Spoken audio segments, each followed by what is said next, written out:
This short film marks the passing in Woodbury of the Reverend William Keble Martin, a diligent priest and botanist.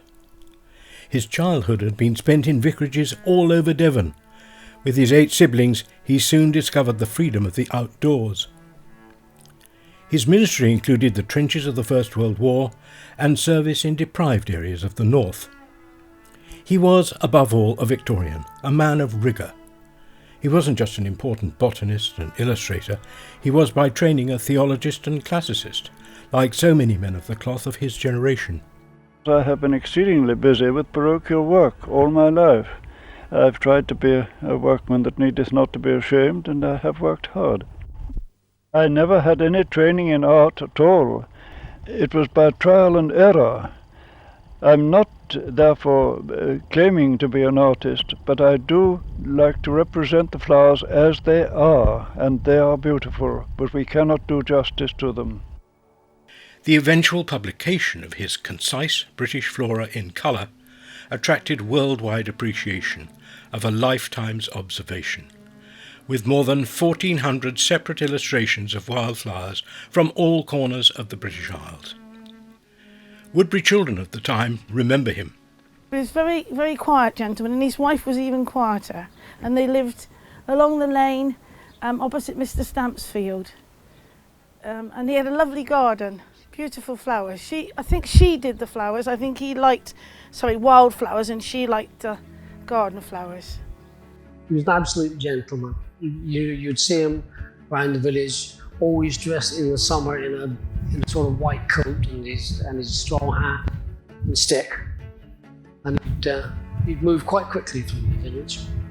He never really mentioned his flower drawing or anything at the time. He was extremely self-effacing. I think he probably wondered what on earth we were doing this about him, you know. But very, very modest man. I can remember him as a very sort of genteel man, obviously soft-spoken, and he was lovely. And we were hoping so much that he would get home in time for his 90th birthday, which he did. I was a sort of end of primary school child when I knew him, and used to see him walking around the lanes. And he knew lots of things about flowers, too much to take in. I do remember him once in the spring pointing up to elm trees, which are no longer here, and saying, do you see they've got a purpley haze? And elm trees, before they come into flower and their leaves come out, they look mauve, but we haven't got elm trees anymore, have we?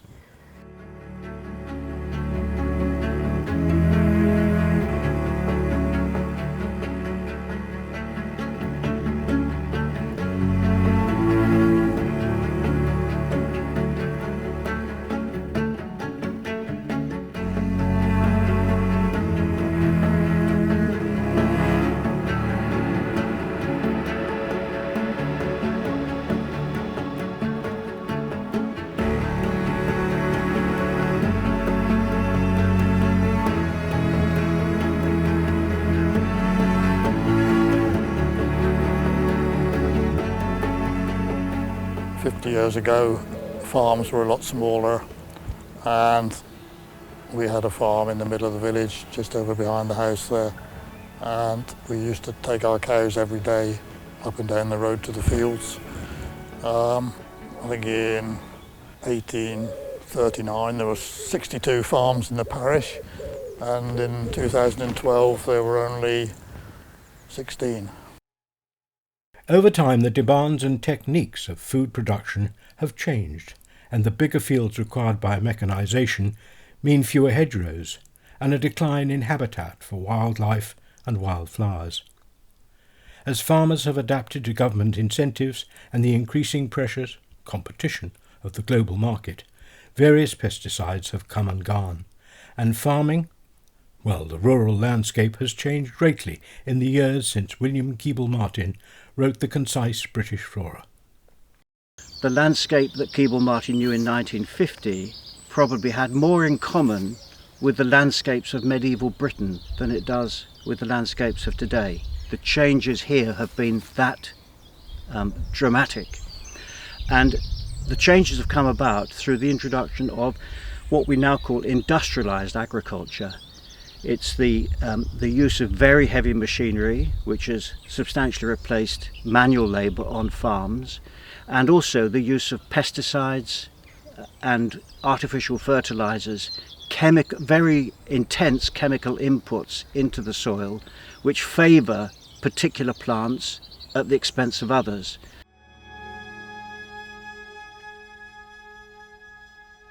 Sally and I started doing our wildflower survey about 10 years ago and prolonged it for over 4 years to revisit some of the sites and see how they'd changed. We found something like 200 different species. We could only do it along the lanes of the village because of getting access, so the fields, I'm afraid, have got neglected. So I've joined Sally and Sylvia and have been updating the wildflower survey results this year so that we can look at a 10-year comparison. And the story is that we have seen a drop in plant diversity, but we've also had some good news in that we've been recording species that are on Plant Life's near threatened species list, and we've also noticed 5 new species that weren't on the results 10 years ago.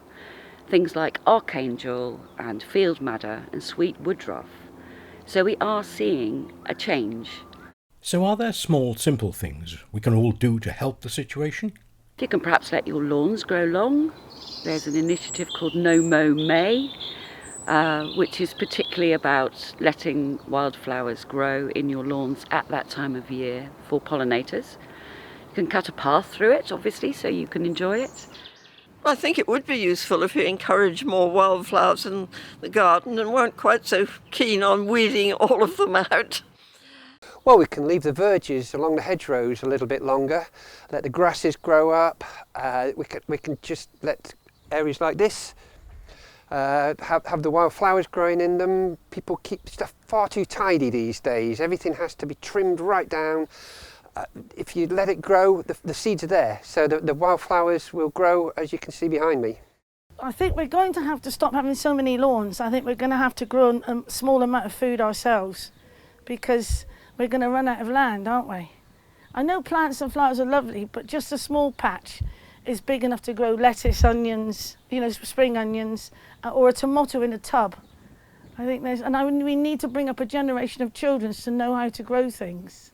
The big problem is that each generation grows up in a particular set of circumstances, and that becomes the norm for them, which means that there's a whole generation of young people who've grown up who haven't had access to the countryside and know very little about what's in it. Very little about the wildlife because it's not taught in the curriculum anymore. That for those children, what they see around them now is what they expect to see. They've never experienced anything richer. And this is, in a sense, a sort of a cycle that goes on from generation to generation. And ultimately, it will mean that we get to a situation where people actually don't know, and because they don't know, they don't care. So for me, the central problem is one of education. Despite the decline in wildflowers and changes in land use, the parish of Woodbury still remains a beautiful and fascinating landscape to this day. The substructure is all but unique for such a small area. From the highest point at Woodbury Castle with its rare heathland pebble bed, ancient woodland, on down to the medieval field system south of Greendale, past through the lanes of hedgerow, and on down to sea level, where marshy grassland gives way to salt marsh, reed bed and tidal mudflats. A rich palette for Mr. Keble Martin to record.